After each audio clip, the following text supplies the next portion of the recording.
यहाँ हम देखेंगे राष्ट्रीय परिदृश्य के बारे में। पहला यहाँ पर स्वच्छ सर्वेक्षण 2023 की बात करें तो 11 जनवरी 2024 को राष्ट्रपति द्रौपदी मुर्मू जी ने इनके रिजल्ट घोषित किए हैं स्वच्छ सर्वेक्षण 2023 के।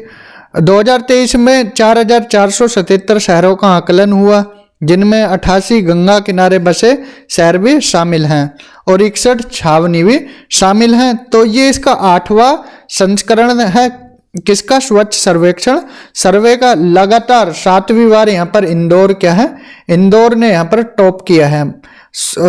लेकिन इस बार क्या है, इंदौर के साथ गुजरात को भी प्रथम रैंक प्रदान की है। इंदौर और गुजरात संयुक्त रूप से प्रथम स्थान पर है। इंदौर और गुजरात, थर्ड रैंक मिली नवी मुंबई महाराष्ट्र को। तो ये रैंक याद रखना है, इंदौर और गुजरात की रैंक फर्स्ट रही है, थर्ड रही है नवी मुंबई महाराष्ट्र की।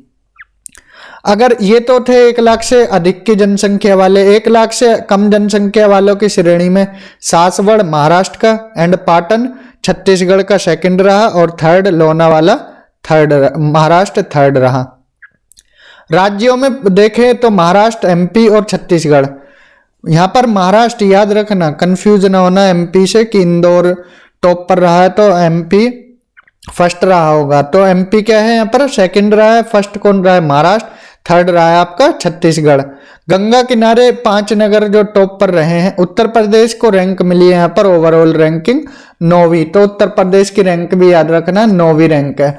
फर्स्ट कौन है, फर्स्ट महाराष्ट्र है, सेकंड एमपी है और थर्ड छत्तीसगढ़ है। उत्तर प्रदेश 9वीं रैंक। गंगा किनारे शहर में वाराणसी, प्रयागराज और बिजनौर टॉप 3 में रहे।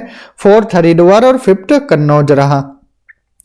छावनी में महू छावनी यहाँ पर क्या सबसे स्वच्छ छावनी घोषित की गई। और 1 लाख से अधिक जनसंख्या श्रेणी में 20 शहरों में उत्तर प्रदेश का नोएडा 14th रैंक पर रहा। चंडीगढ़ को सर्वश्रेष्ठ सफाई मित्र सुरक्षित शहर घोषित किया गया। कचरा मुक्त शहरों की स्टार रेटिंग प्रोटोकॉल के तहत नोएडा को 5 स्टार मिले हैं। और वर्ष 2024 के लिए स्वच्छ भारत मिशन के लिए गीत का भी विमोचन किया। उस गीत का शीर्षक है नया संकल्प है, नया प्रकल्प है और गायक है कैलाश खेर। तो ये था स्वच्छ सर्वेक्षण सर्वे के बारे में। नेक्स्ट है पीएम जनमन। यहाँ पर पीएम जनमन ये किसके लिए है, जो पीवीटीज ग्रुप है। देखिए एसटी पॉपुलेशन है, एसटी में भी कुछ संवेदनशील ट्राइबल ग्रुप है, तो उनको पीवीटीजी कैटेगरी में रखा है। टोटल कितने हैं, 75 समुदाय को पीवीटीजी में रखा, पर्टिकुलरली वल्नरेबल ट्राइबल ग्रुप्स। तो यहाँ पर जो प्रधानमंत्री जी ने ये जनमन योजना चलाई है, ये एसटी लोगों के लिए ही चलाई है, इनके मिशन के लिए, प्रधानमंत्री पीवीटीजी विकास मिशन।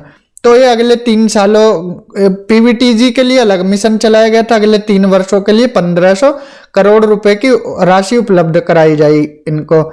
स्वच्छ सुरक्षित आवास, स्वच्छ पेयजल एवं स्वच्छता, शिक्षा, स्वास्थ्य, पोषण, सड़क, दूर संचार संपर्कता और संधारणीय आजीविका, ऐसे बुनियादी जितनी भी सुविधाएं हैं इनको उपलब्ध कराई जाएगी। अब ये पीएम जनमन है क्या, प्रधानमंत्री जनजाति आदिवासी न्याय महाअभियान। तो ये पीएम की फुल फॉर्म है। प्रधानमंत्री जी ने स्टार्ट की जनजातीय गौरव दिवस 15 जनवरी को झारखंड के खूंटी जिले से। तो इसमें ये पीएम जनमन का लक्ष्य क्या है, विशेष रूप से संवेदनशील जो 75 हमने पीवीटीजी बताए हैं जनजातीय समूह का विकास करना है और जो मंत्रालय विभागों की योजनाओं से छूट गए हैं उनको योजनाओं का लाभ पहुंचाना। तो 24,104 करोड़ की परिव्यय को मंजूरी प्रदान हुई है। 9 मंत्रालय काम करेंगे, नोडल ऑफिसर रहेगा इसमें जनजातीय कार्य मंत्रालय और बाकी 8 मंत्रालय विभाग इसके साथ सपोर्ट करेंगे। इस मिशन में देश के 220 जिलों की 22,500 से अधिक बस्तियों में जो 28 लाख से अधिक लोग हैं वो लाभान्वित होंगे।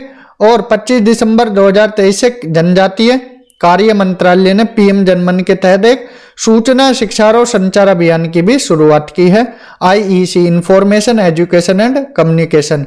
इस मिशन से देश के 18 राज्य और अंडमान निकोबार द्वीप में जो पीवीटीजी ग्रुप के लोग हैं इनको आर्थिक सामाजिक स्थिति में सुधार होगा।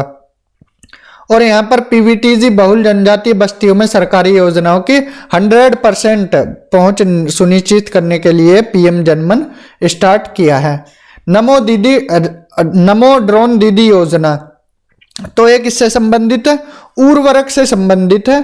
तो भारत की बात करें तो फर्टिलाइजर में दूसरा सबसे बड़ा उत्पादक है और दूसरा सबसे बड़ा आयातक भी है, क्योंकि यहाँ पर जो फॉस्फेट, पोटेशियम, ये खनिज जो हैं इनकी अपर्याप्त उपलब्धता होती है, इसलिए हमें इंपोर्ट करना पड़ता है बाहर से। तो यहाँ पर अल्टरनेट फर्टिलाइजर के विकास के लिए स्वदेशी अनुसंधान को भी प्रोत्साहन प्रदान किया है और तरल नैनो उर्वरक भी चलाया है, हम आगे देखेंगे। इसके तहत प्रधानमंत्री जी ने 29 नवंबर 2023 को नमो ड्रोन दीदी योजना को मंजूरी दी है। 29 नवंबर 2023 को ये केंद्रीय क्षेत्र की योजना है, सेंट्रल सेक्टर। 30 नवंबर 2023 को प्रधानमंत्री महिला किसान ड्रोन केंद्र का भी शुभारंभ हुआ। इसके लिए कितनी राशि रखी गई है? 24-25 से वर्ष 25-26 के लिए 1261 करोड़ रुपए की राशि निर्धारित की गई है।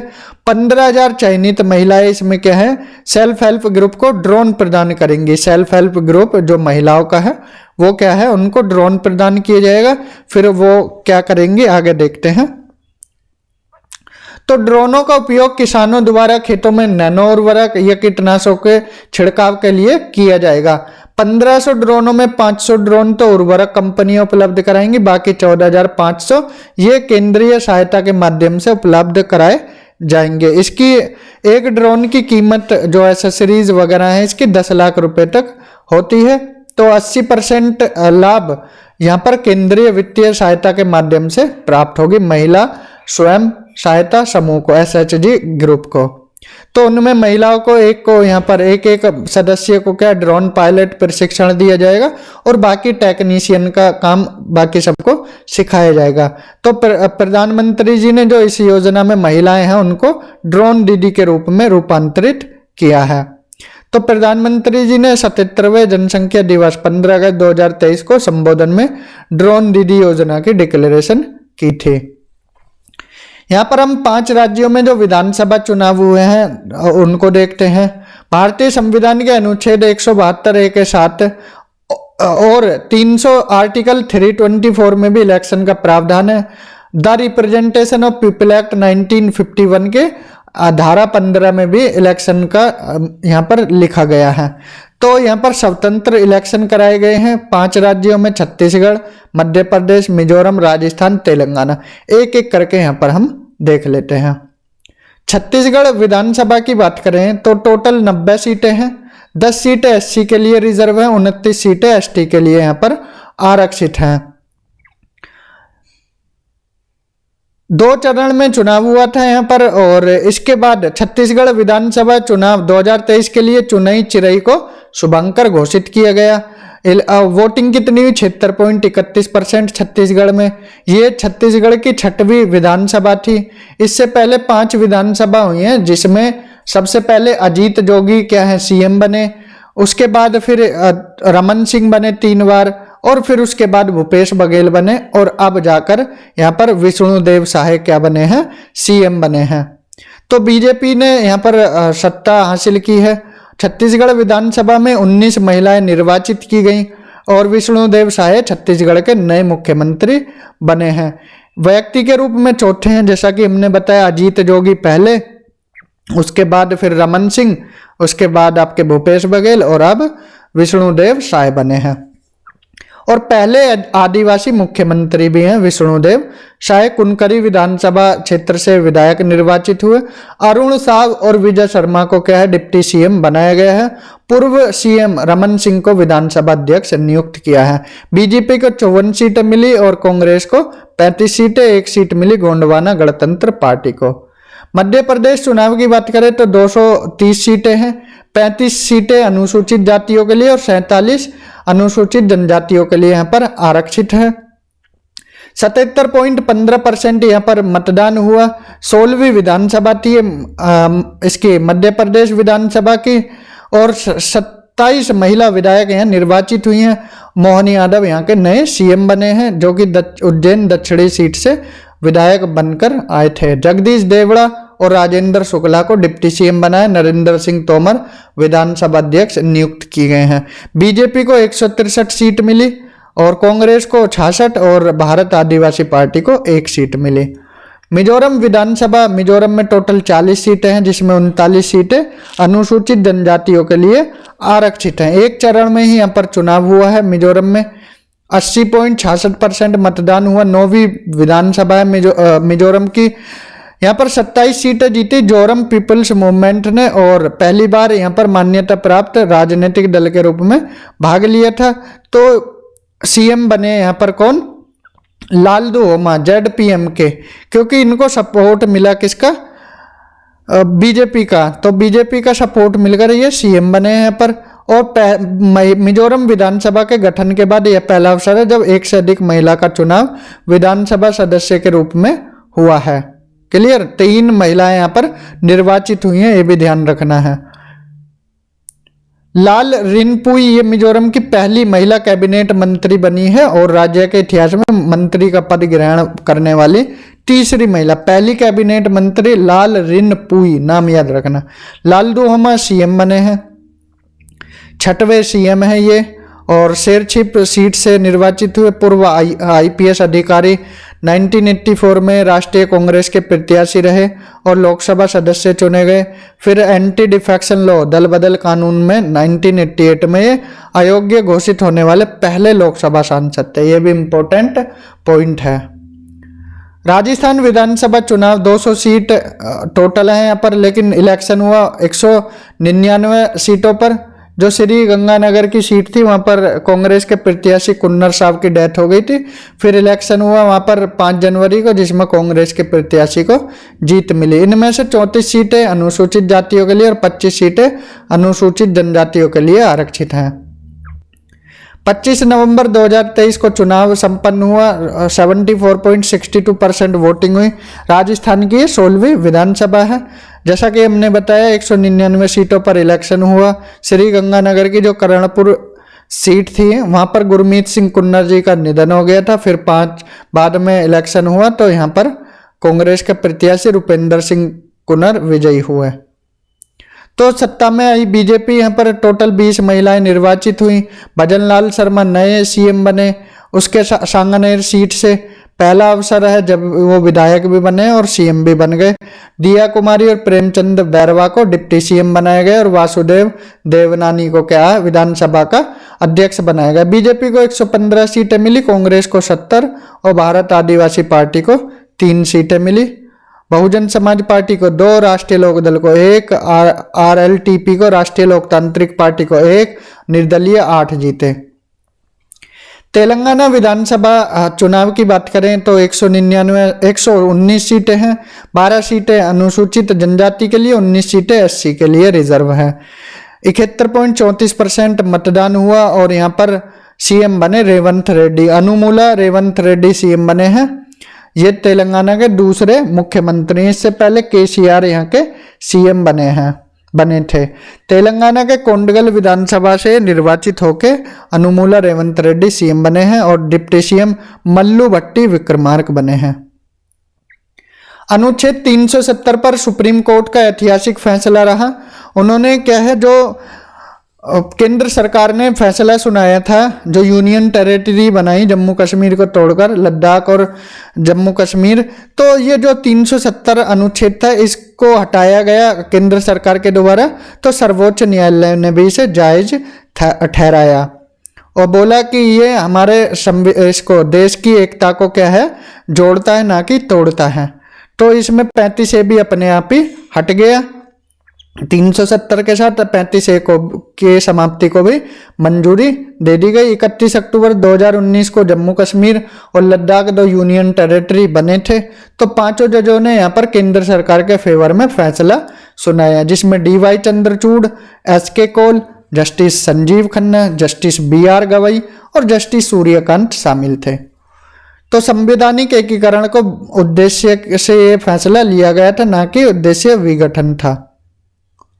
तो यहाँ पर ये फैसला सुनाया और तो यहाँ पर जम्मू, और ये एक चीज और बोली है उन्होंने कि 2024 तक जम्मू कश्मीर को राज्य का दर्जा फिर से दिया जाए और यहाँ पर चुनाव बहाल कराए जाएं। तो जम्मू और कश्मीर पुनर्गठन संशोधक विधेयक 2023, जम्मू और कश्मीर आरक्षण संशोधन विधेयक 2023 यहाँ पर पारित हुआ। जो बिल था उसमें क्या है, संशोधन किया गया है।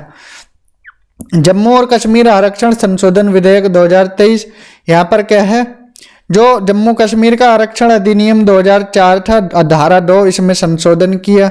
इसमें जो SC ST पॉपुलेशन है उनको आरक्षण के लिए यहाँ पर बोला गया है। कमजोर और वंचित वर्ग को सामाजिक जाति शब्द को यहाँ अन्य पिछड़ा वर्ग शब्द से प्रतिस्पर्धित करने का प्रावधान किया है। जम्मू और कश्मीर पुनर्गठन संशोधन विधेयक 2023, इसमें सीटें निर्धारित की 107 सीटों से बढ़ाकर 114 सीटें करने का प्रस्ताव किया है। 107 से 114, और SC की सीटें यहाँ पर 7, ST की 9।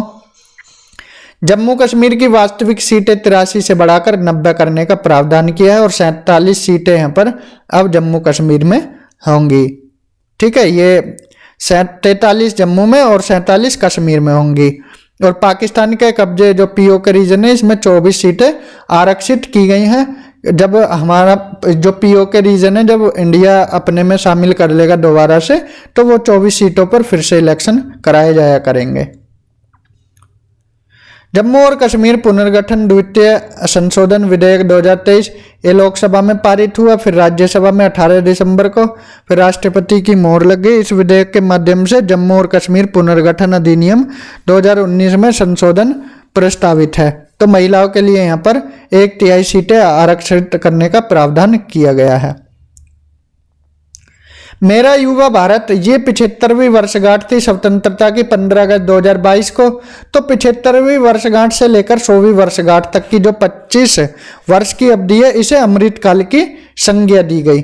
2047 तक अमृत भारत का निर्माण करने के लिए ये विकास यात्रा पर देश आगे बढ़ रहा है। विजन 2047 को साकार करने के लिए ग्रामीण युवाएं, शहरी युवाएं, ग्रामीण शहरी युवाओं को एकल मंच पर ला सके, इसलिए मेरा भारत, यहाँ पर मेरा युवा भारत ये कार्यक्रम चलाया गया है। मेरा भारत, इसमें क्या है, 31 अक्टूबर 2023 को राष्ट्रीय एकता दिवस के अवसर पर मेरा भारत मंच का शुभारंभ किया। कहाँ से? नई दिल्ली के कर्तव्य पथ से। और इसमें युवा कार्यक्रम एवं खेल मंत्रालय भारत सरकार द्वारा आधिपत्य स्थापित एक स्वायत्त निकाय है, इंस्टीट्यूशनल मैकेनिज्म प्रदान करता है, और ये युवाओं को क्या है, आगे बढ़ाने के लिए प्रोत्साहित करता है। इसमें एक शब्द दिया गया है फिजिटल, जो कि फिजिकल और डिजिटल का क्या है, इनको मिलाकर ये फिजिटल वर्ड बना है। इसमें 10 से 19 वर्ष आयु के युवा होंगे और 15 से 29 वर्ष के युवाओं को लाभान्वित करेगा। राष्ट्रीय युवा नीति में युवा यूथ की परिभाषा लिखी हुई है। आजादी का अमृत महोत्सव का समापन, ये 75 वर्ष पूरे होने के लिए जो था, इसलिए मनाया गया था आजादी का अमृत महोत्सव। 15 नवंबर को जनजातीय गौरव दिवस, 26 दिसंबर को साहिबजादा जोरावर सिंह, साहिबजादा फतेह सिंह की शहादत को नमन करते हुए वीर बाल दिवस मनाने की घोषणा की थी प्रधानमंत्री नरेंद्र मोदी जी ने 26 दिसंबर 2022 को। 23 से कंफ्यूज नहीं होना, ठीक है। और हर साल मनाया जाता है 26 दिसंबर को, 2022 से स्टार्ट हुआ था। 14 अप्रैल को विभाजन विभीषिका स्मृति दिवस मनाने की डिक्लेरेशन की। जनजातीय गौरव दिवस 15 नवंबर, 26 दिसंबर वीर बाल दिवस, 14 अगस्त विभाजन विभीषिका स्मृति दिवस। तो यहाँ पर मेरी माटी मेरा देश अभियान की अमृत कलश यात्रा के समापन समारोह में भाग लिया। मेरी माटी मेरा देश कार्यक्रम चलाया गया और फिर ये जो आपका हमारा ये आज़ादी का अमृत महोत्सव, इसका समापन किया गया इसी के साथ। तो ये आज़ादी का अमृत महोत्सव 12 मार्च 2021 को शुरू हुआ था और ख़त्म हुआ है कब? 31 अक्टूबर 2023 को। तो टॉप स्टेटों को यहाँ पर पुरस्कार मिले हैं, उत्कृष्ट प्रदर्शन के लिए सम्मानित किया है। जम्मू कश्मीर टॉप पर रहा, हरियाणा गुजरात सेकंड, हरियाणा राजस्थान थर्ड रहे। Jammu Kashmir first, second Gujarat, Haryana Rajasthan third. 3 मंत्रालयों में केंद्रीय विदेश मंत्रालय टॉप पर, केंद्रीय रक्षा मंत्रालय सेकंड एंड केंद्रीय रेल मंत्रालय और केंद्रीय शिक्षा मंत्रालय को थर्ड रैंक प्राप्त हुई। अमृत महोत्सव स्मारक का भी शिलान्यास किया प्रधानमंत्री जी ने। मेरी माटी मेरा देश, यह भारत की स्वतंत्रता के 75 वर्ष पूर्ण होने के उपलक्ष्य में आयोजित किया गया और अमृत महोत्सव का समापन कार्यक्रम था मेरी माटी मेरा देश। 9 अगस्त से 31 अक्टूबर 2023 के मध्य यहाँ पर चला। खेल मंत्रालय और केंद्रीय संस्कृति मंत्रालय द्वारा। इसकी टैगलाइन थी मिट्टी को नमन, वीरों को वंदन। नमो भारत ट्रेन भारत की पहली rapid rail RRTS regional rapid transit system ये चलाई गई। रीजनल नोड्स, ये जो राजधानी क्षेत्र है इसको बाकी अदर शहरों से जोड़ेगी। इसकी मेट्रो से स्पीड 3 गुना ज़्यादा है और लंबी दूरी भी तय करेगी। और इसके जो होल्ट हैं रुकने की, ये दूरी जैसे मेट्रो थोड़ी थोड़ी दूर पर रुकती है, ये ज़्यादा दूर पर रुकेगी। 8 RRTS गलियारे निम्नवत हैं: दिल्ली गाजियाबाद मेरठ, दिल्ली गुरुग्राम NCB अलवर, दिल्ली पानीपत, दिल्ली फरीदाबाद बल्लभगढ़ पलवल, गाजियाबाद खुर्जा, दिल्ली बहादुरगढ़ रोहतक, गाजियाबाद हापुड़ और दिल्ली शाहदरा बड़ौत। तो नरेंद्र मोदी जी ने उत्तर प्रदेश के गाजियाबाद स्थित साहिबाबाद रैपिडेक्स स्टेशन पर इसको हरी झंडी दिखाई। नमो भारत ट्रेन इसका नाम रखा गया। पहली रैपिड रेल सेवा का नमो भारत ट्रेन राष्ट्र को समर्पित की।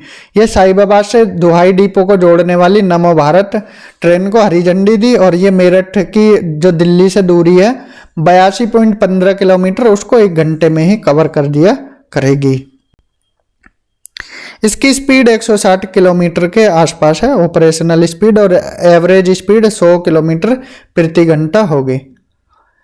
गांगे डॉल्फिन उत्तर प्रदेश का जलीय जीव घोषित किया गया है। तो डॉल्फिन की बात करें तो 4 डॉल्फिन प्रजातियों में से एक है प्लानिस्टा गैंगेटिका। गैंगेटिक डॉल्फिन इसको बोलते हैं।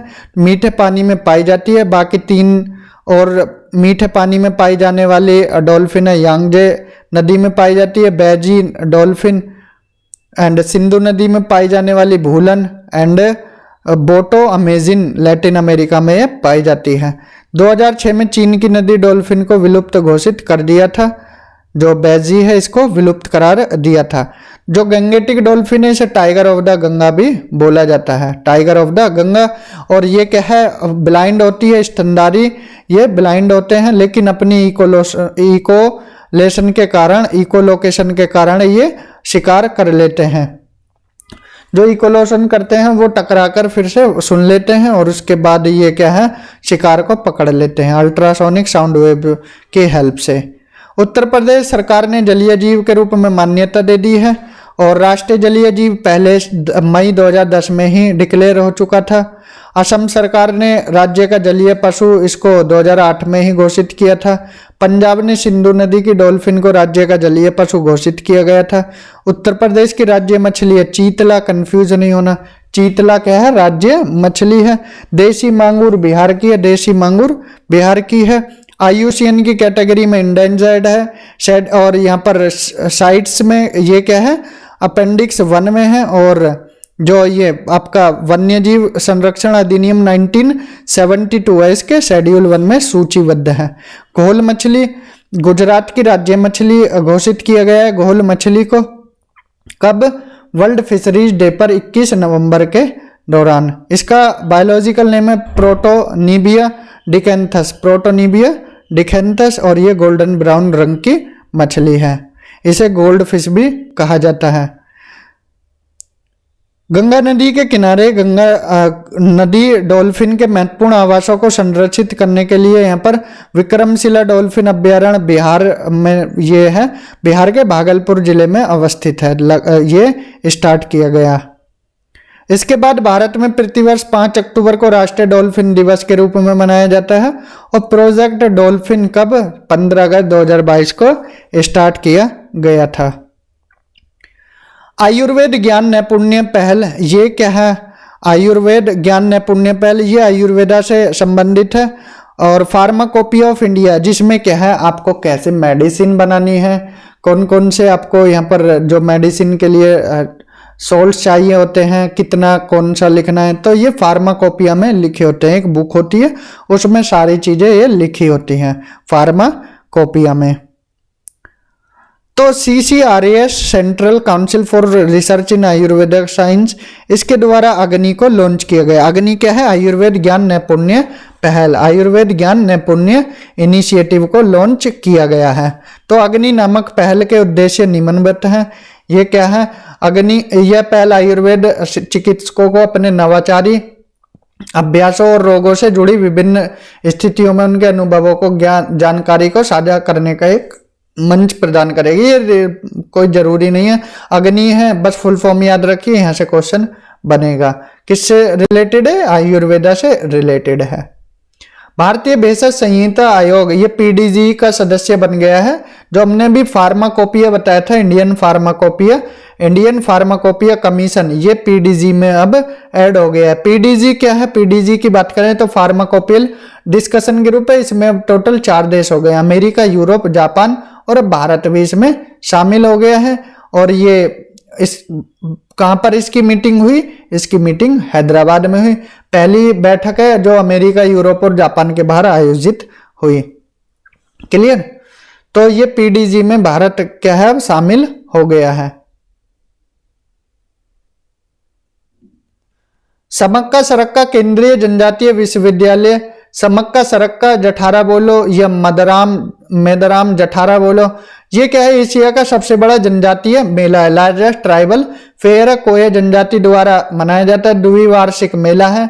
तेलंगाना के मुलुगु जिले के तड़वाई मंडल में मेदराम गांव में आयोजित किया जाता है, समक्का सरक्का की याद में। ये क्या थी? इन्होंने 12वीं सदी में जो काकतीय शासक थे, सूखे के दौरान वो टैक्स वसूल रहे थे, तो इन्होंने विद्रोह कर दिया था इसके विरोध में, और इन्हीं की याद में समक्का सरक्का जठारा या मेदराम जठारा को राज्य उत्सव घोषित किया गया तेलंगाना सरकार द्वारा। इसके लिए केंद्रीय विश्वविद्यालय अधिनियम 2009 में संशोधन कर यहाँ पर फिर एक यूनिवर्सिटी बनाई जा रही है। कहाँ पर? तेलंगाना के मुलुगु जिले में यह विश्वविद्यालय स्थापित किया जा रहा है। ट्रैवल फॉर लाइफ, ये मिशन लाइफ बोलो, मिशन लाइफ।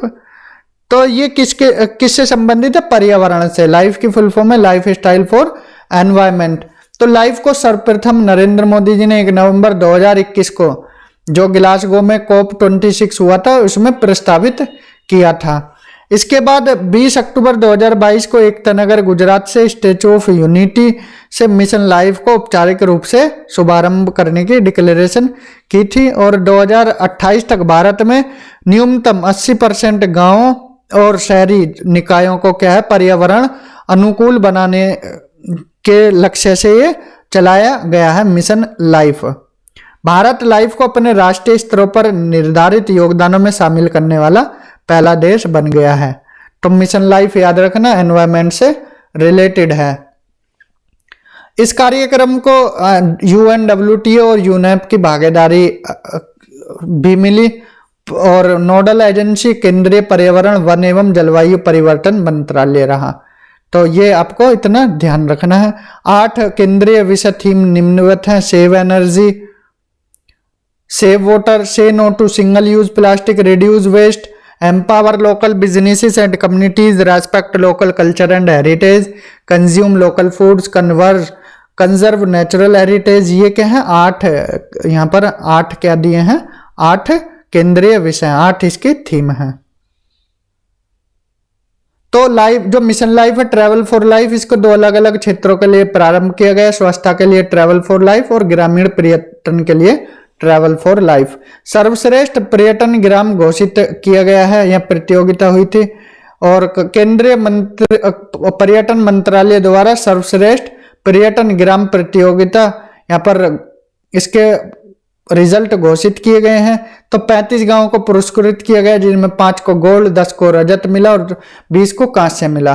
तो स्वर्ण कैटेगरी में दावर, सरमौली, रेईक, कंथलूर, मंडला रहा। उत्तर प्रदेश का कुरोना गांव किस में रहा? रजत कैटेगरी में रहा।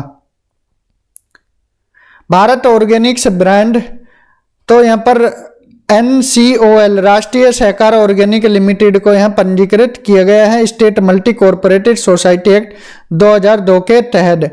इसमें क्या है, NCOL के गठन को मंजूरी दी गई है और NCOL की स्थापना एक राष्ट्रीय स्तर की बहुराज्यीय सहकारी समिति के रूप में की गई थी। NCOL का मुख्यालय आनंद गुजरात में है। तो यहाँ पर क्या है, NCOL द्वारा नई दिल्ली में सहकारी के माध्यम से जैविक उत्पादों को बढ़ावा देने के लिए राष्ट्रीय सहकारी ऑर्गेनिक्स लिमिटेड ये स्टार्ट की गई, आयोजन किया गया। तो भारत ऑर्गेनिक्स ब्रांड के 6 उत्पादकों को भी जारी किया गया। एकात्मकता की मूर्ति यहाँ पर 8वीं शताब्दी के जो भारतीय वैदिक विद्वान थे आदि शंकराचार्य, तो उनसे ये संबंधित है। एकात्मकता की मूर्ति कहाँ लगाई गई? ओंकेश्वर मध्य प्रदेश में तत्कालीन CM शिवराज सिंह चौहान द्वारा इसका अनावरण किया गया, स्टैचू ऑफ वननेस का।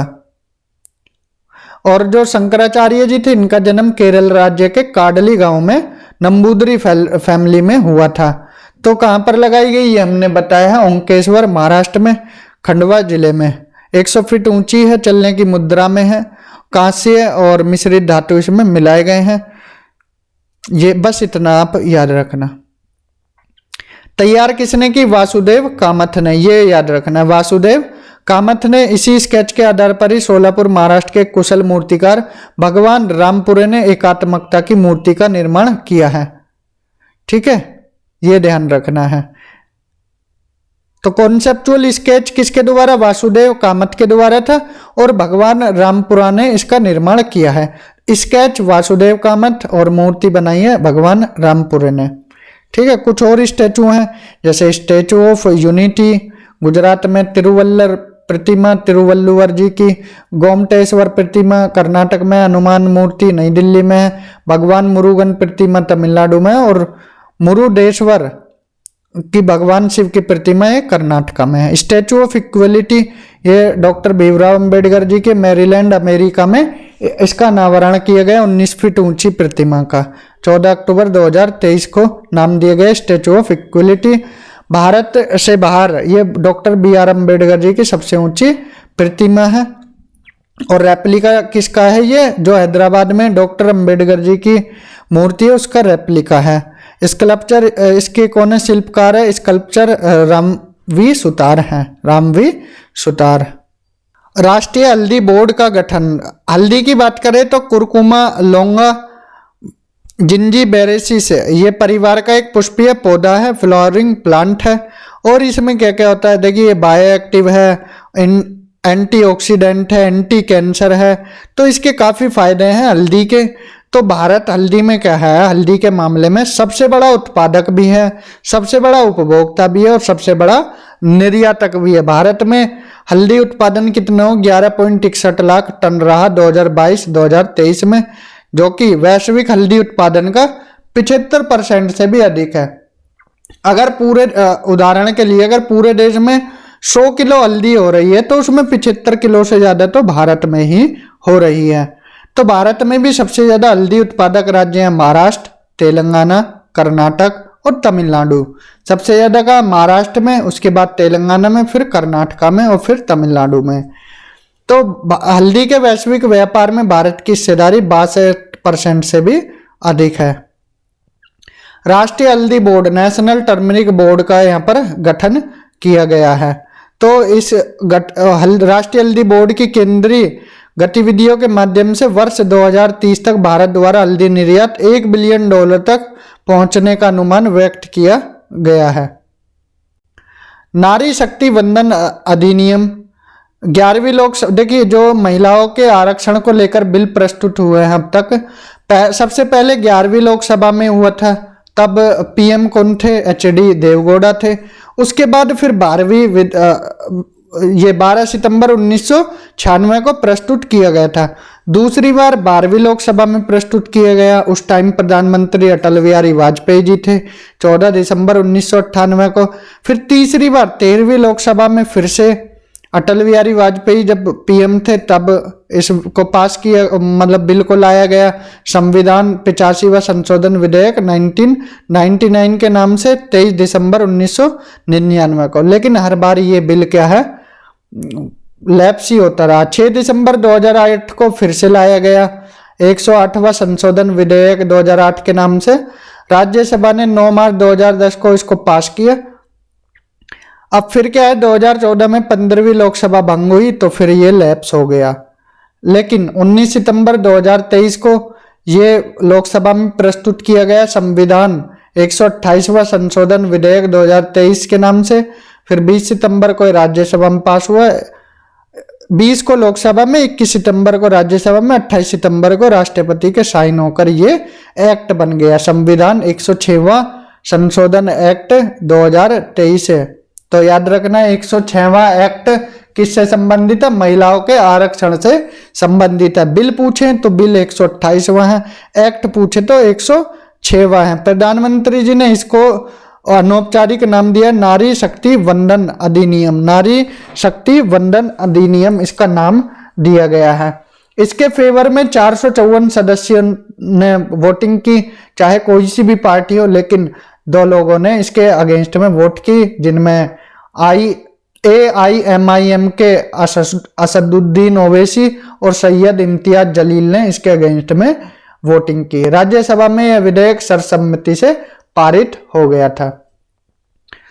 महिला आरक्षण विधेयक अमृतकाल में नए संसद भवन में पारित होने वाला पहला विधेयक है। अब यहाँ महिलाओं को क्या है, 33% भागीदारी सुनिश्चित होगी। तो 106वां एक्ट है, जिसके कारण अब अनुच्छेद 239A में संशोधन किया गया है, 330A में, 332A में और 334A को जोड़ा गया है। ठीक है, तो यहां पर महिलाओं को आरक्षण दिया जाएगा, ये ध्यान रखना है बस। आयुष्मान भव अभियान, आयुष्मान भव ये यूएचसी यूनिवर्सल हेल्थ कवरेज के दृष्टिकोण को प्राप्त करने के उद्देश्य से राष्ट्रीय स्वास्थ्य नीति 2017 चलाई गई थी। तो इनकी सिफारिश के अनुसार इसको लॉन्च किया गया था।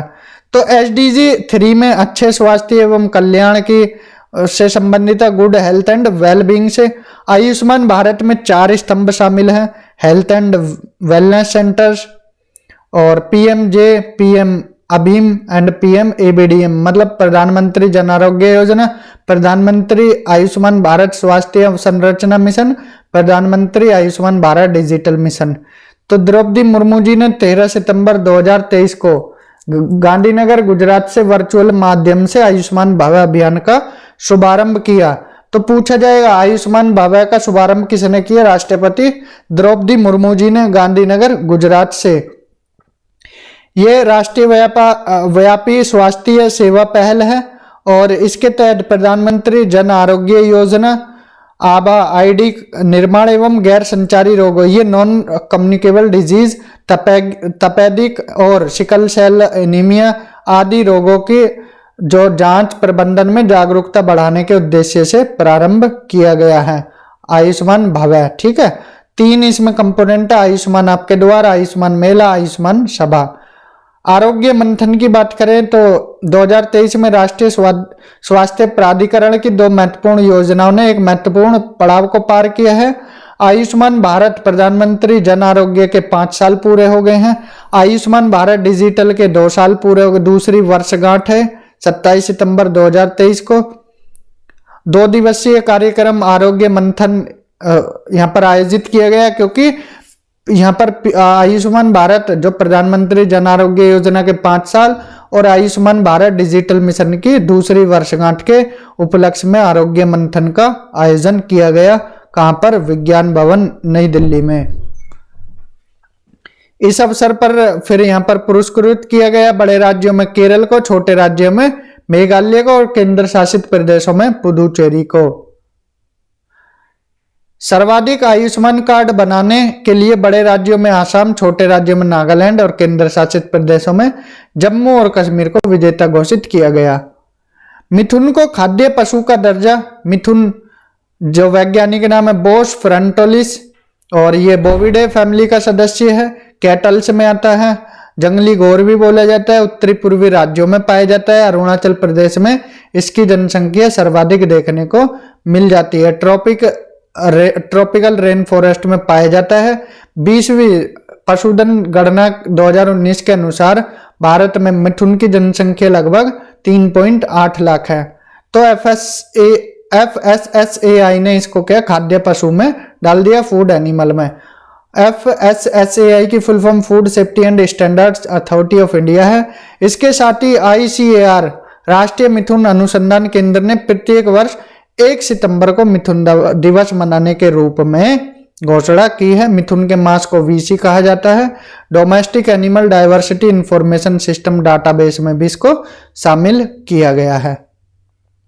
ICAR national research centre on mithun की स्थापना जून 1988 में नागालैंड में की गई थी। सांची भारत का पहला सौर शहर बन गया है। सांची कहाँ है? रायसेन जिले MP में है। अब ये पहला सौर शहर बन गया है। पहला सौर शहर सांची किसके लिए जाने जाता है? द ग्रेट स्तूप के लिए। अशोका के यहाँ स्तूपा देखने को मिल जाते हैं।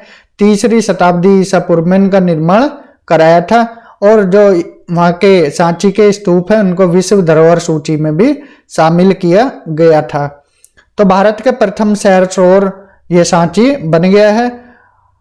इस अवसर पर सांची को नेट जीरो कार्बन उत्सर्जन शहर बनाने के लिए और मध्य प्रदेश सरकार के नवीन एवं नवीनीकरण ऊर्जा विभाग और IIT कानपुर के बीच में एक समझौता भी हुआ है। पहला अगर गांव पूछे, पहला 24x7 सौर ऊर्जा संचालित गांव तो वो मोढेरा है। मोढेरा गुजरात का गांव है, ठीक है, मोढेरा याद रखना। और मोढेरा के सन टेम्पल भी फेमस है। NCERT को डीम्ड यूनिवर्सिटी का दर्जा दिया गया है।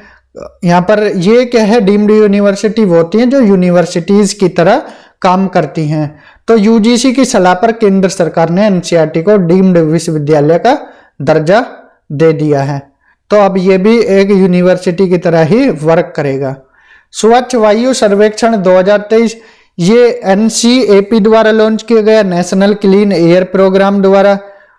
तो इस कार्यक्रम के तहत अगले 5 वर्षों में PM10, PM2.5 के स्तरों में 20 से 30% तक की कटौती करने का लक्ष्य निर्धारित किया गया था। इसमें अब रैंकिंग किस किस को मिली है? तो 7 सितंबर 2023 को नीले आकाश के लिए स्वच्छ वायु के अंतर्राष्ट्रीय दिवस के मौके पर स्वच्छ वायु सर्वेक्षण 2023 के रिजल्ट घोषित हुए। तो बड़े शहरों में इंदौर टॉप पर रहा, आगरा सेकंड और ठाणे थर्ड रहा। छोटे शहरों में अमरावती, मुरादाबाद और गुंटूर रहे। 3 लाख से जिनकी जनसंख्या कम है, परवाणु, कालंब और अंगुल रहे। उत्तर प्रदेश की स्थिति रही, आगरा सेकंड रहा है, ये ध्यान रखना है। छोटे शहरों में मुरादाबाद सेकंड रहा है। भारत मंडपम अंतर्राष्ट्रीय प्रदर्शनी सह सम्मेलन केंद्र, तो इंटरनेशनल एग्जीबिशन कम कन्वेंशन सेंटर की संकल्पना को यहाँ जन्म दिया गया। भारत मंडपम, यहाँ पर ही भारत मंडपम में क्या हुआ था, G20 की जो मीटिंग हुई थी यहाँ पर ही हुई थी। IECC परिसर को भारत मंडपम नाम दिया गया है। तो भगवान बसवेश्वर के अनुभव मंडपम से प्रेरित है। 12वीं सदी के संत थे भगवान बसवेश्वर, तो कर्नाटक में इन्होंने स्थापित किया था। तो उसी की तर्ज पर यह मंडप बनाया गया। IECC परिसर को भारत मंडपम का नाम दिया गया। 123 एकड़ में फैला हुआ है। G20 शिखर सम्मेलन का आयोजन यहीं किया गया। विश्व की सबसे ऊंची नटराज की मूर्ति, वर्ल्ड टॉलेस्ट नटराज स्टैचू स्थापित की गई। नटराज की इस मूर्ति की ऊंचाई 28 फीट है। अष्ट धातु लगे इसमें। और तमिलनाडु के तंजावुर जिले स्थित स्वामी मलाई में मूर्तिकार राधा कृष्णन स्थपति एवं उनके दल द्वारा 7 महीने में ये निर्मित की गई, लोस्ट वैक्स कास्टिंग मेथड से। प्रधानमंत्री विश्वकर्मा योजना, ये जितने भी कारीगर या शिल्पकार हैं इनके लिए यह चलाई गई है योजना, प्रधानमंत्री विश्वकर्मा योजना। विश्वकर्मा जी की जयंती के उपलक्ष्य में 17 सितंबर 2023 को इसे लॉन्च किया गया और ये सेंट्रल सेक्टर स्कीम है। सारा वित्त पोषित भारत सरकार, केंद्रीय सरकार करेगी। 13,000 करोड़ रुपए निर्धारित किए गए हैं और इसमें सूक्ष्म लघु और मध्यम उद्योग मंत्रालय को नोडल एजेंसी बनाया है। तो इस योजना को 5 साल के लिए क्या है निर्धारित किया गया है। 18 पारंपरिक व्यवसाय को शामिल किए गए हैं। बढ़ई, नाव विक्रेता, अस्त्र विक्रेता, लोहार, हथौड़ा एवं टूल किट निर्माता, ताला बनाने वाले, स्वर्णकार, कुम्हार, मूर्तिकार, मोची, राजमिस्त्री, टोकरी, चटाई, झाड़ू निर्माता, जूट बुनकर, गुड़िया एवं खिलौना निर्माता, नाई, माला बनाने वाला, धोबी, दर्जी, मछली पकड़ने का जाल बनाने वाला, ये इसमें शामिल है। इसके लिए पीएम विश्वकर्मा प्रमाण पत्र और विश्वकर्मा आईडी कार्ड प्रदान किया जाएगा। पीएम विश्वकर्मा योजना के तहत लाभार्थियों को कोलेटरल मुक्त, collateral free enterprise development loan की भी सुविधा प्रदान की जाएगी। तो 5% की रियायती ब्याज दर के साथ 1 लाख रुपए तक पहली किस्त और 2 लाख रुपए तक द्वितीय किस्त की ऋण सहायता प्रदान की जाएगी। टोटल 3 लाख, 1 लाख एक बार में, 2 लाख एक बार में। प्रथम ABDM microsite, ABDM Ayushman Bharat digital mission का शुभारंभ किया गया था। अब प्रथम एबीडीएम माइक्रोसाइट यहाँ पर लॉन्च की गई है। तो जो ये आयुष्मान भारत डिजिटल मिशन था 1600 करोड़ रुपए के बजट के साथ 5 वर्षों की अवधि के लिए केंद्रीय क्षेत्र की योजना एंड एबीडीएम हेतु राष्ट्रीय स्वास्थ्य प्राधिकरण की एजेंसी की भी नियुक्त की गई थी। तो यहाँ पर माइक्रोसाइट्स का विचार परिकल्पित किया है। तो 100 माइक्रोसाइट परियोजना लॉन्च की गई हैं और इन माइक्रोसाइट के सभी स्वास्थ्य सेवा प्रदाताओं को एबीडीएम के अंतर्गत लाने के केंद्रीकृत प्रयास किए जाएंगे। तो पहला कहां पर खोला गया, ये 100 माइक्रोसाइट परियोजना के तहत पहला एबीडीएम माइक्रोसाइट आइजोल मिजोरम में लॉन्च किया गया। भारत का पहला राज्य मिजोरम बना है जिसने एबीडीएम माइक्रोसाइट की शुरुआत की है। इंडिया स्मार्ट सिटीज अवार्ड प्रतियोगिता 2022 ये किसके द्वारा दी गई? आवासन एवं शहरी कार्य मंत्रालय द्वारा स्मार्ट सिटीज मिशन के तहत India smart cities award contest का आयोजन हुआ। और अब तक वर्ष 2018, 19, 20 में इस 3 संस्करणों का आयोजन हो चुका है। ये इसका 4था संस्करण अप्रैल 2022 में लॉन्च किया गया था। 25 अगस्त 2023 को इसके जो विजेता हैं इनकी लिस्ट जारी की गई।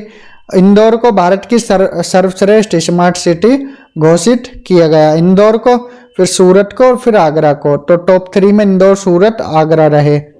राज्य पुरस्कार में मध्य प्रदेश, तमिलनाडु और राजस्थान को दिया गया और केंद्र शासित प्रदेश में चंडीगढ़ को।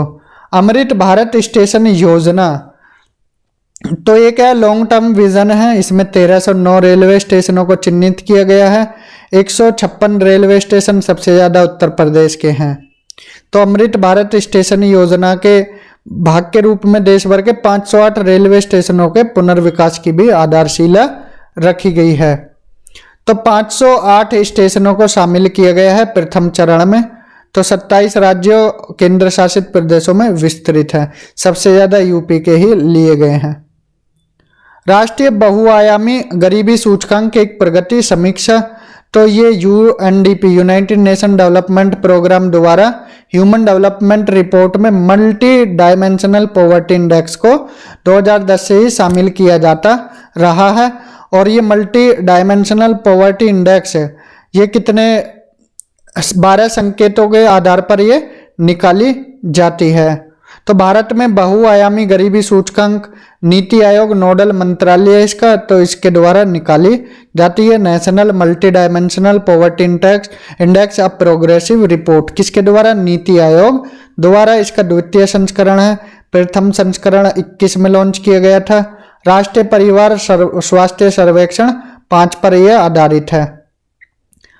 अब इस लिस्ट में कौन कौन टॉप पर रहा, कौन कौन नीचे रहा, तो ये भी देख लेते हैं। तो समान अवधि के दौरान यहाँ पर बहुआयामी गरीबी से मुक्त हुए लोगों की संख्या की दृष्टि से शीर्ष 3 राज्य यूपी, बिहार, मध्य प्रदेश।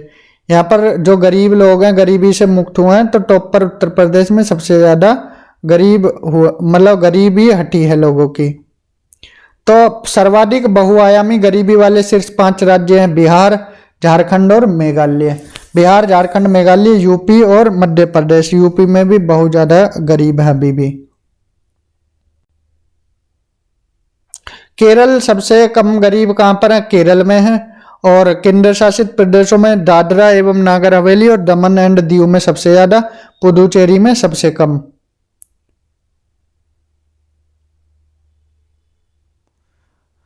वैभव फेलोशिप योजना, वैश्विक भारतीय वैज्ञानिक, जिसको वैभव नाम दिया गया है, तो भारत सरकार द्वारा इस शिखर सम्मेलन का आयोजन किया गया था वैश्विक भारतीय वैज्ञानिक का। और जो वैभव फेलोशिप योजना है किनको दी जाएगी? जो रिसर्चर हैं, जो विदेश में अपनी रिसर्च करना चाहते हैं। तो इसका नोडल एजेंसी कौन है? विज्ञान एवं प्रौद्योगिकी मंत्रालय है। 15 जून 2023 को वैभव फेलोशिप योजना ये चलाई, फेलोशिप कॉल 2023 की डिक्लेरेशन हुई। किनको दिया जाएगा? भारतीय मूल के जो NRI, OCI, PIO है उनको प्रदान की जाएगी। किस क्षेत्र में? 18 क्षेत्रों में, ये देख सकते हो आप। क्वांटम प्रौद्योगिकी, कृत्रिम artificial intelligence, data science, photonic ऊर्जा, इन क्षेत्रों में दी जाएगी। माहिर क्या है? Mission on advance and high impact research, तो रिसर्च से संबंधित ही माही, फुल फॉर्म तो याद ही रखना, mission on advance and high impact research. तो माहिर क्या है ये? इसका शुभारंभ केंद्रीय विद्युत मंत्रालय तथा नवीन और नवीनीकरण ऊर्जा मंत्रालय द्वारा संयुक्त रूप से किया गया। 5 वर्ष की अवधि के लिए तैयार किया गया है। इसका उद्देश्य शीर्ष समिति, अपेक्स कमेटी और टेक्निकल स्कोपिंग कमेटी यहाँ पर बनाई गई हैं। इस मिशन का सचिवालय का CPRI बेंगलुरु में स्थित होगा। राज्य खाद्य सुरक्षा सूचकांक 2022-23, food safety and standards authority of India FSSAI द्वारा ये जारी किया गया विश्व खाद्य सुरक्षा दिवस, जो कि 7 जून को मनाया जाता है। इसके अवसर पर तो स्टेट फूड सेफ्टी इंडेक्स में ये इसका 5वां संस्करण है। बड़े राज्य केरल, पंजाब और तमिलनाडु, MP और उत्तर प्रदेश रहे। बिहार को 19वीं रैंक मिली। छोटे राज्यों में गोवा, मणिपुर और सिक्किम टॉपर रहे। मिजोरम को अंतिम स्थान मिला। केंद्र शासित प्रदेशों में जम्मू कश्मीर, चंडीगढ़, दिल्ली और चंडीगढ़ को टॉप रैंक मिली। निष्पादन ग्रेडिंग सूचकांक 2.0 2021-22 राज्य एवं संघ राज्य क्षेत्र, तो ये परफॉर्मेंस ग्रेडिंग इंडेक्स है। इसको डिजाइन किया गया स्कूल शिक्षा और साक्षरता विभाग के द्वारा PGI 2.0 के रूप में। तो ये क्या है? प्रथम संस्करण के जारी होने के बाद अब तक इसमें कई संकेतक समाप्त एवं निरर्थक हो चुके हैं। मतलब इसमें कुछ ऐड हुए हैं, कुछ हटाए भी गए हैं। तो पहला सूचकांक किसका? 2019 में आया था। और यहाँ पर क्या क्या लिस्ट मिली है? देखिए PGI 2.0 में यहाँ पर कोई टॉप राज्य नहीं होता, सिर्फ इसमें लिस्ट बनाई गई है। 10 ग्रेड दिए गए हैं। 10 ग्रेडों में क्या क्या ग्रेड हैं? दक्ष ग्रेड है, उत्कर्ष ग्रेड है, उसके बाद अति उत्तम है, उत्तम है, प्रचेष्ट है, प्रचेष्ट 2, प्रचेष्ट 3, आकांक्षी, आकांक्षी 2, आकांक्षी 3। तो यहाँ पर टॉप में तो कोई आया नहीं है। तो ये प्रचेष्ट 2 में आए हैं चंडीगढ़ और पंजाब। प्रचेष्ट 2 में चंडीगढ़, पंजाब। प्रचेष्ट 3 में गुजरात, केरल, महाराष्ट्र, दिल्ली, पुदुचेरी। और यूपी पूछे तो किस में आया है? उत्तर प्रदेश आया है आपका आकांक्षी 1 में। उत्तर प्रदेश किस में आया है? आकांक्षी 1 नहीं, सॉरी, आकांक्षी 2 में। ये रहा उत्तर प्रदेश, आकांक्षी 2 में आया है। तो ध्यान रखना, उत्तर प्रदेश को पूछे। प्रचेष्ट 2 में चंडीगढ़ और पंजाब आए हैं। NIRF इंडिया रैंकिंग 2023, ये नेशनल इंस्टीट्यूशनल रैंकिंग फ्रेमवर्क की शुरुआत 29 सितंबर 2015 की गई थी। पहला संस्करण अप्रैल 2016 में जारी हुआ। ये इसका 2023 में 8वां संस्करण है। 5 कैटेगरीज में विभक्त किया जाता है: overall, college, university, research institutions और इनोवेशंस में। 8 विभिन्न सब्जेक्टों में इसको रैंक प्रदान की गई है। 3 विशिष्ट बदलाव किए गए हैं। वो विशिष्ट बदलाव क्या है? कृषि और संबंध क्षेत्र को ऐड किया गया है। नवाचार श्रेणी में पहली बार रैंक दी गई है। वास्तुकला नामक विषय में भी विस्तार किया गया है। तो यहाँ पर देख लेते हैं ओवरऑल रैंकिंग में IIT मद्रास को यहाँ क्या है? प्रथम स्थान प्राप्त हुआ है। IIT मद्रास को, IISc बेंगलुरु सेकंड रहा ओवरऑल रैंकिंग में, IIT दिल्ली थर्ड रहा। शीर्ष टॉप में उत्तर प्रदेश का IIT कानपुर 5वां स्थान प्राप्त किया। भारतीय विज्ञान संस्थान बेंगलुरु को विश्वविद्यालय श्रेणी में शीर्ष स्थान प्राप्त हुआ। कॉलेज में मिरांडा हाउस दिल्ली को, रिसर्च में IISc बेंगलुरु को, इनोवेशन में IIT कानपुर को, इंजीनियरिंग में IIT मद्रास को, मैनेजमेंट में IIM अहमदाबाद को, फार्मेसी में राष्ट्रीय औषधीय शिक्षा एवं अनुसंधान संस्थान हैदराबाद को, चिकित्सा विषय में अखिल भारतीय आयुर्विज्ञान संस्थान दिल्ली को, दंत चिकित्सा विषय में किसको मिला है, ये Savita institute of medical and technical science Chennai Tamil Nadu को, लॉ में national law school of India university Bengaluru, वास्तुकला और नियोजन विषय में IIT रुड़की और कृषि में भारतीय कृषि अनुसंधान संस्थान नई दिल्ली को। नए संसद भवन का उद्घाटन हुआ है, तो यहाँ पर 75 रुपए का सिक्का और स्मारक डाक भी जारी किया गया। प्रधानमंत्री मोदी जी द्वारा इसका उद्घाटन किया गया है। यहाँ पर सेंगोल भी स्थापित किया गया है। सेंगोल क्या होता है अभी बताएंगे। 3 मुख्य द्वार हैं, ज्ञान द्वार, शक्ति द्वार और कर्म द्वार। 888 सीटों की क्षमता के अतिरिक्त यहाँ पर राज्यसभा हॉल में, लोकसभा में 888, राज्यसभा में 384 सदस्यों के बैठने की क्षमता होगी। राष्ट्रीय पक्षी मोर पर आधारित है, राष्ट्रीय पुष्प कमल पर और राष्ट्रीय वृक्ष बरगद पर ये क्या है आधारित है। सेंगोल क्या है, सेंगोल की प्रथा चोल किंगडम में थी। चोला किंगडम में जब एक राजा दूसरा राजा बनता था तो वहां के प्रीस्ट द्वारा उसको प्रदान किया जाता था। तो 1947 में जब देश आजाद हुआ था तो तमिल अधिनम धार्मिक मठ द्वारा ये जवाहरलाल नेहरू जी को सौंपी गई थी और 5 फीट की थी उस टाइम, तो उन्होंने इलाहाबाद संग्रहालय में इसको रखवा दिया गया था। अभी ये लोकसभा स्पीकर है, उनकी सीट के बराबर में ये लगाया जाएगा सेंगोल। उड़ान 5.2 वर्ष 2016 में देश में पहली बार यहाँ पर नेशनल सिविल एविएशन पॉलिसी की डिक्लेरेशन हुई थी 2016 में। उड़ान स्कीम, उड़ान का पूरा नाम है उड़े देश का आम नागरिक। अक्टूबर 2016 में उड़ान योजना का शुभारंभ हुआ था। तो 17 में पहली उड़ान शिमला से दिल्ली के बीच प्रारंभ हुई। अब 4 फेज में इसको मंजूरी प्रदान की गई थी, 5वां फेज भी आ गया है इसमें। उड़ान 1.0, 2.0, 3.0, 4.0, अब 5वां चरण आ गया। उड़ान 5.0 की शुरुआत की गई 21 अप्रैल 2023 को। उड़ान 5.1 योजना का उद्देश्य को यहाँ पर हेलीकॉप्टर के माध्यम से कनेक्टिविटी को बेहतर करना है। और 25 जुलाई 2023 को यहाँ पर हेली शिखर सम्मेलन 2023 का उद्घाटन किया गया खजुराहो से। उड़ान 5.2 को हेली सेवा ऐप को भी लॉन्च किया गया, हेली शिखर सम्मेलन, तो ध्यान रखना है। उड़ान 5.2 योजना श्रेणी 1.9 सीट और श्रेणी 1 20 सीट से कम है। कर्नाटक विधानसभा चुनाव, इसके साथ हम 3 और विधानसभा चुनाव भी इसके साथ ही देख लेंगे। कर्नाटक की 15वीं विधानसभा के चुनाव हुए और यहाँ पर टोटल 224 सीटें हैं। 36 सीटें SC के लिए और 15 सीटें ST के लिए रिजर्व हैं। 13.19% मतदान हुआ। परिणाम आए 13 मई 2023 को। तो INC भारतीय राष्ट्रीय कांग्रेस ने बहुमत हासिल किया। 1985 के बाद से यहाँ पर क्या कर्नाटक की जनता ने कभी भी जो सत्तारूढ़ दल है उसको मतदान नहीं किया है। सिद्धारमैया यहाँ के मुख्यमंत्री बने और DK शिवकुमार उप मुख्यमंत्री बने हैं। कांग्रेस को कितनी सीटें मिली? 135, बीजेपी को 66। तो 3 और स्टेट देख लेते हैं, इनके चुनाव भी इसी के साथ आपको यहाँ पर करा देते हैं। यहाँ पर देखते हैं हम मेघालय, नागालैंड और त्रिपुरा विधानसभा चुनाव 2023। तो मेघालय चुनाव हुआ, यहाँ पर 40 सीटें हैं, टोटल 60 सीटें हैं। कहाँ पर? मेघालय में। 60 सीटों में से 55 ST के लिए रिजर्व हैं। मेघालय विधानसभा चुनाव में निर्वाचन में 86.69% मतदान हुआ। कोनराड के संगमा यहाँ पर CM बनकर आए। कोनराड के संगमा प्रिस्टोन टाइनसोंग और सिनिव आवल भगंग को क्या बनाया गया? उप मुख्यमंत्री बनाया गया। थोमसे संगमा को मेघालय का विधानसभा का अध्यक्ष चुना गया।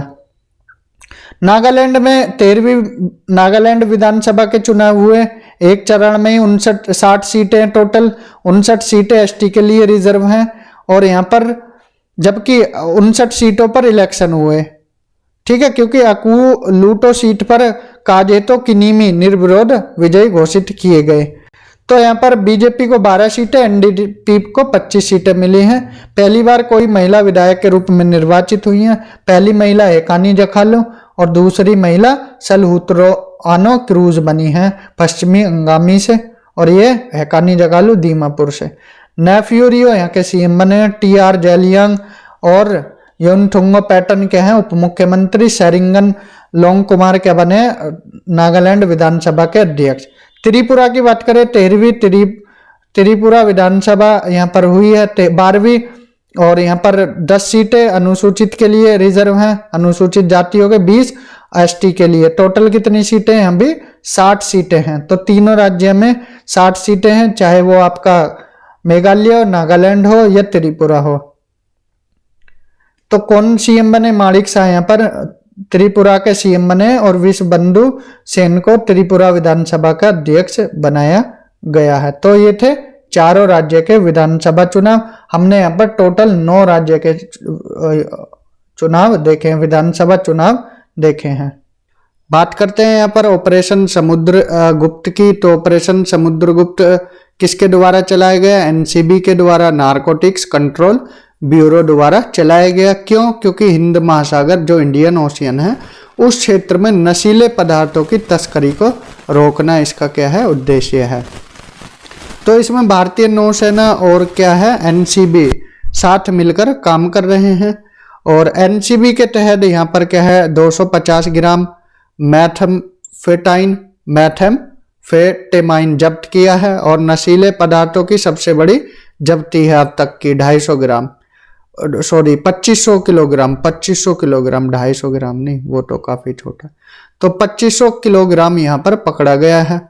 और एनसीबी ने जब्ती ऑपरेशन समुद्रगुप्त के तहत की है। ये जो पकड़ा है ऑपरेशन समुद्रगुप्त के तहत। और ये क्या है? एक तरह से डोपामाइन है। ये डोपामाइन की मात्रा बढ़ा देता है, जो हमारी बॉडी में होता है, मस्तिष्क में डोपामाइन उसकी मात्रा को बढ़ा देता है। कौन?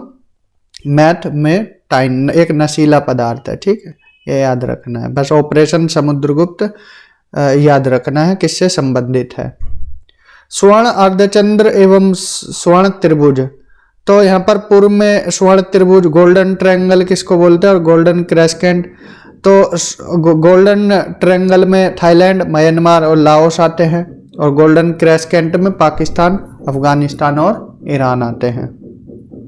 पहला भारतीय वायुसेना विरासत केंद्र, ये IAAF और चंडीगढ़ प्रशासन के एक संयुक्त परियोजना है।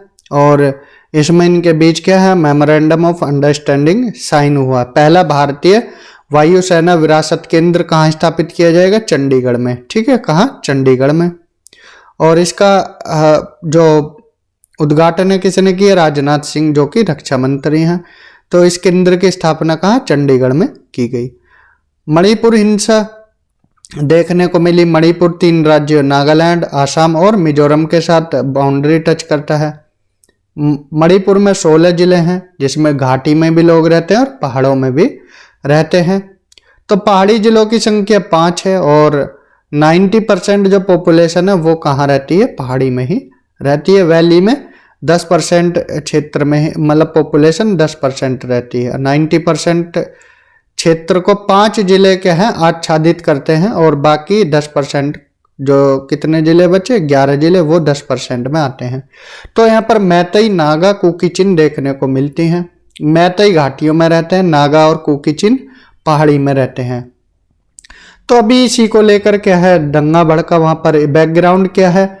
मणिपुर हाई कोर्ट ने क्या है, जो मैतई है, मैतई को अनुसूचित जनजाति का दर्जा प्राप्त करने के लिए राज्य सरकार को निर्देश दिया। ठीक है, तो मैतई को अन्य पिछड़ा वर्ग या SC की कैटेगरी में वर्गित किया गया है।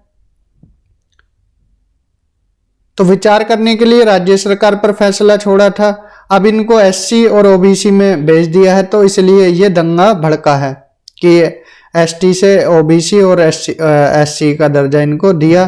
तो यहाँ पर all tribal students union Manipur ATSUM ने क्या है, जनजातीय एकजुटता रैली निकाली। अब इसमें जो कुकीचिन और दूसरे ये मैतई वाले कर रहे थे, और नागा और कुकीचिन ये बीच में फिर आ गए और दंगा भड़का यहाँ पर। और मणिपुर हिंसा की जांच हेतु आयोग, ये क्वेश्चन में आपके आएगा। तो अजय लांबा जी की अध्यक्षता में और शांति के लिए किसकी में, जो वहां के राज्यपाल हैं अनुसुईया उइके, इनकी अध्यक्षता में ये 2 समिति का गठन किया गया। पहली अजय लांबा, ये किस लिए है, जो इस हिंसा भड़की थी उसकी जांच करेगी, और शांति समिति अनुसुईया उइके। तो ये याद रखने दोनों। मणिपुर में शांति समझौता हुआ कहां पर, नई दिल्ली में हुआ, भारत सरकार और मणिपुर सरकार के बीच में। राष्ट्रीय विनिर्माण नवोन्मेष सर्वेक्षण नेशनल मैन्युफैक्चरिंग इनोवेशन सर्वे 2021-2022 किसके द्वारा, भारत सरकार और UNIDO United Nation Industrial Development Organisation द्वारा ये किया गया। क्या, NMIS National Manufacturing Innovation Survey. इसका उद्देश्य क्या है, मैन्युफैक्चरिंग फर्म्स जो है उनका नवाचार प्रदर्शन का मूल्यांकन करना है। अब इसमें क्या हुआ, फार्म लेवल सर्वे और जो जारी किया जाता है इसमें कौन कौन से वो है, फार्म लेवल सर्वे और सेक्टोरल सिस्टम ऑफ इनोवेशन। तो इस सूचकांक में कौन बड़े बड़े राज्य देख लेते हैं रेटिंग में, कर्नाटका, तेलंगाना और तमिलनाडु टॉप पर रहे। पहाड़ी राज्यों में उत्तराखंड शीर्ष पर रहा। भारत में जल निकायों की प्रथम गणना ये किसके द्वारा की गई, केंद्रीय जल शक्ति मंत्रालय द्वारा की गई।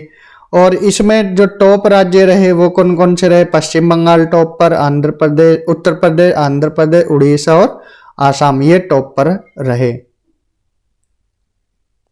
जल निकायों की संख्या सूची जैसा कि हमने बताया है, पश्चिम बंगाल, तमिलनाडु, शहरी में पश्चिम बंगाल, तमिलनाडु, केरल, उत्तर प्रदेश। ये मत याद रखना, इतना नहीं पूछेंगे आपसे, यहाँ से पूछ सकते हैं। ये पश्चिम बंगाल, उत्तर प्रदेश, उड़ीसा, आंध्र प्रदेश, उड़ीसा और आसाम। पश्चिम बंगाल, उत्तर प्रदेश, आंध्र प्रदेश, उड़ीसा और आसाम, ये 5 याद रखना बस।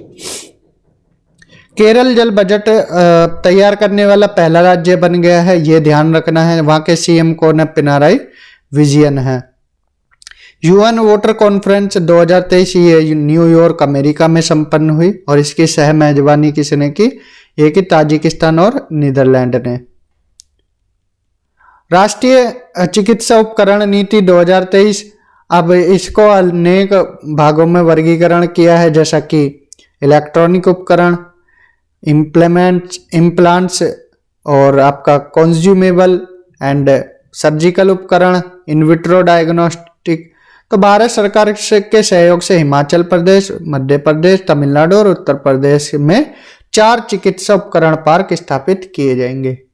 ठीक है, ध्यान रखना है।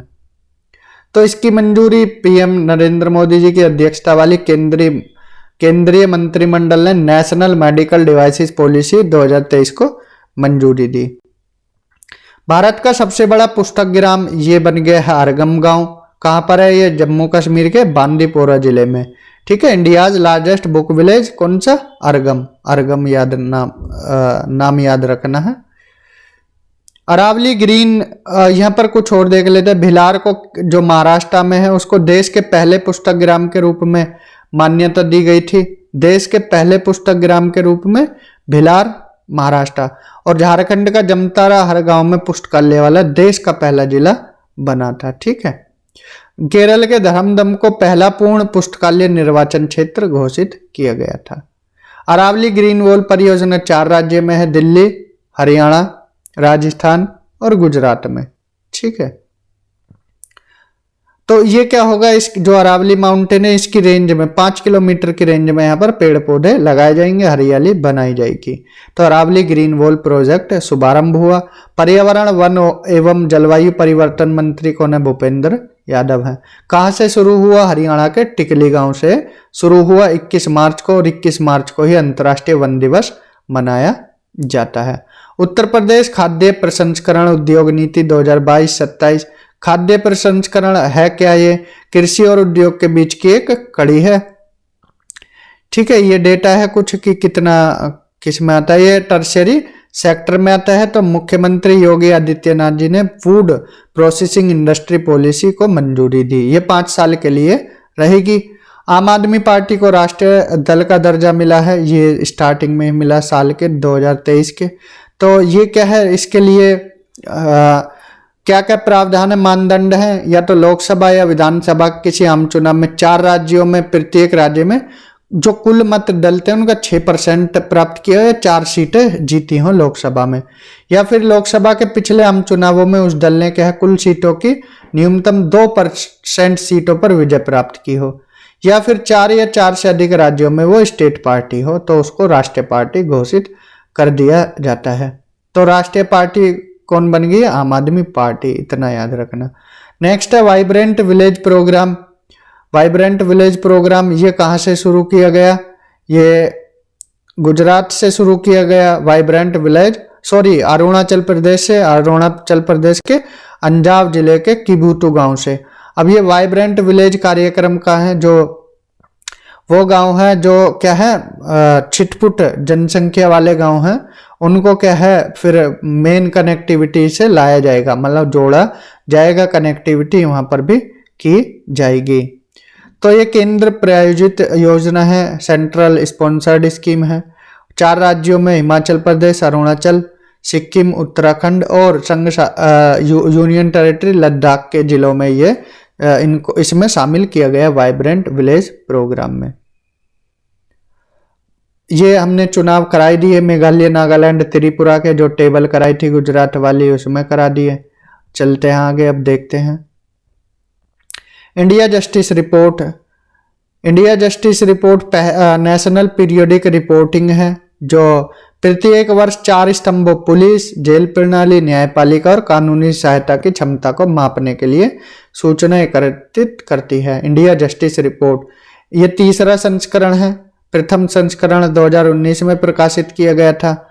अब इसमें 102 संकेतक के आधार पर यहाँ पर विभाजित करके यहाँ पर रैंक दी जाती है। सबसे बड़े राज्यों में कर्नाटक श्रेष्ठ है और यूपी अंतिम पायदान पर है इंडियन जस्टिस रिपोर्ट में। छोटे राज्यों में सिक्किम श्रेष्ठ राज्य है और गोवा अंतिम स्थान पर है।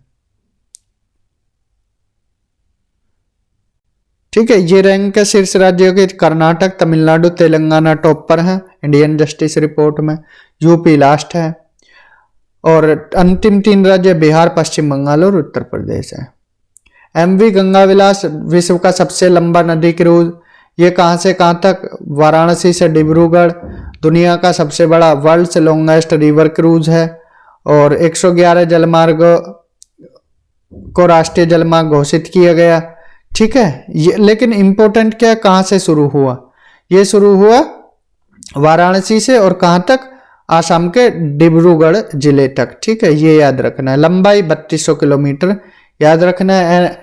एनएच ये राष्ट्रीय जलमार्ग नेशनल वाटरवेज 1 से और नेशनल वाटरवेज 2 दोनों को मिलाकर बना है। ठीक है, कुल 27 नदियां प्रणाली हैं, ये और डेटा है, ये देख सकते हो आप।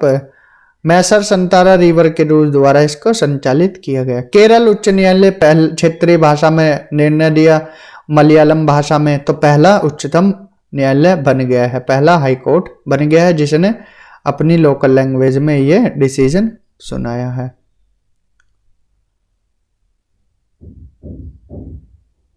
हुबली जंक्शन विश्व का सबसे लंबा रेलवे प्लेटफॉर्म बन गया, कहाँ? कर्नाटका में हुबली जंक्शन। और सेकंड किसका रिकॉर्ड तोड़ा है? गोरखपुर का इसने रिकॉर्ड तोड़ा है। सेकंड पर कौन है? गोरखपुर। हुबली जंक्शन लंबाई 1507 मीटर है, गोरखपुर की 1366.33 है, कोल्लम की 1180.5 है, खड़गपुर की 1072.5 है और स्ट्रीट सबवे 1067.1 है। तो हुबली जंक्शन सबसे बड़ा है, अप्रोक्स 1.5 किलोमीटर के। विदिशा 5G तकनीक लागू करने वाला पहला आकांक्षी जिला बन गया है, कौन? विदिशा। और विदिशा कहाँ है? यह है मध्य प्रदेश में। 112 आकांक्षी जिलों में उत्तर प्रदेश के कितने जिले हैं? 8 जिले हैं आकांक्षी जिले में आते हैं। कोल्लम भारत का पहला संविधान साक्षर जिला बन गया है, कौन? कोल्लम। याद रखना है कोल्लम के बारे में।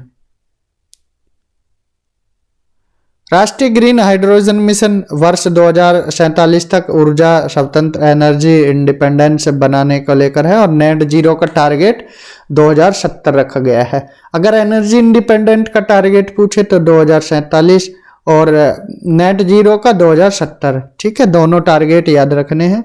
नेशनल ग्रीन हाइड्रोजन मिशन को मंजूरी दी केंद्रीय मंत्रिमंडल ने।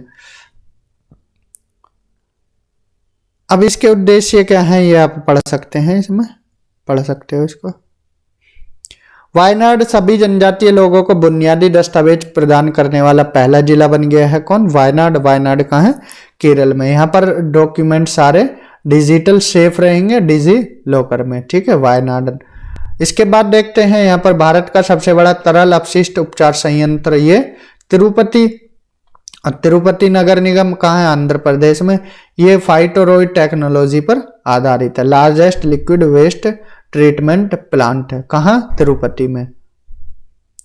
एशिया का सबसे बड़ा सीवेज उपचार संयंत्र ये दिल्ली में किया जाएगा।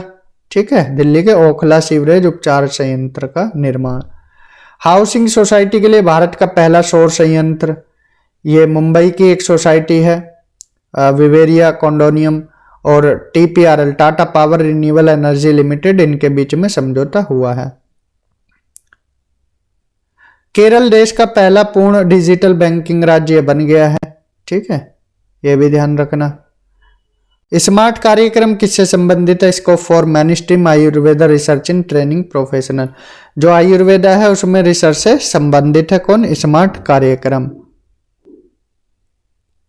तो यहाँ पर ये यहाँ तक हमने क्या देखा है अब तक? राष्ट्रीय जो न्यूज़ थी उसके बारे में हमने यहाँ तक देख लिया है। तो स्मार्ट कार्यक्रम देखा है। अब चलते हैं हम अंतर्राष्ट्रीय न्यूज़ की तरफ।